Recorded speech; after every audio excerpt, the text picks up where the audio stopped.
আলহামদুলিল্লাহ, আল্লাহ পাকের কুদরত। আল্লাহ পাক দুই নদীর মাঝখানে চর সৃষ্টি করে তাতে আবার বন জঙ্গল সৃষ্টি করেছে। আল্লাহ পাকের কি মহিমা!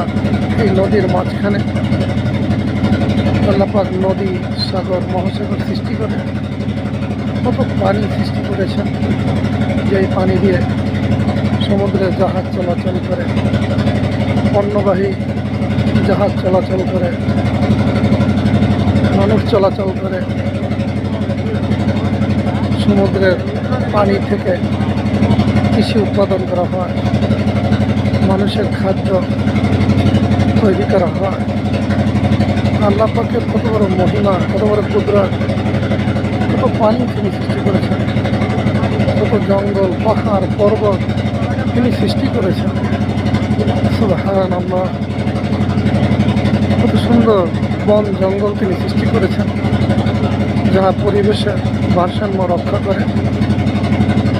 কাঠ দিয়ে মানুষ ঘরবাড়ি তৈরি করে এবং জ্বালানি হিসেবে আল্লাহ কাঠ তৈরি করেছেন। আল্লাহ বলেছেন, আমি গাছ তৈরি করেছি যা দিয়ে তোমরা আগুন জ্বালাও, আর যা দ্বারা আমরা খাদ্য তৈরি করি। সব কিছু যেন আল্লাহ পাকের কুদরত। দুই নদীর মাঝখানে আল্লাহ এই চর সৃষ্টি করে তাতে কত সুন্দর, কত মনোমুগ্ধকর জঙ্গল সৃষ্টি করেছেন। যেন আল্লাহ বলেছেন, আল্লাহ ক্রিয়েটস ফরেস্ট বাট মানুষ, but man creates homes or environments. Subhanallah, Subhanallah.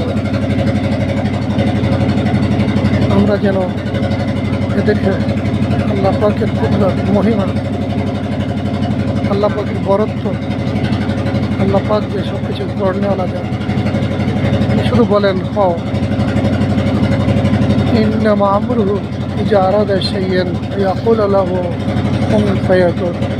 আপনি যখন কোনো কিছু করতেছি ইচ্ছা করেন, শুধু বলেন হও, তখনই তা হয়ে যায়। সুবহানাল্লাহ, আমরা যেন আল্লাহ পাকের এই কুদরত দেখে আল্লাহ পাকের প্রশংসা করি, আল্লাহ পাকের স্মরণ করি, আল্লাহ পাকের জিকির করি, বেশি বেশি যেন আল্লাহকে স্মরণ করি ইনশাআল্লাহ। আসসালামু আলাইকুম ওয়া রাহমাতুল্লাহি ওয়া বারাকাতুহু।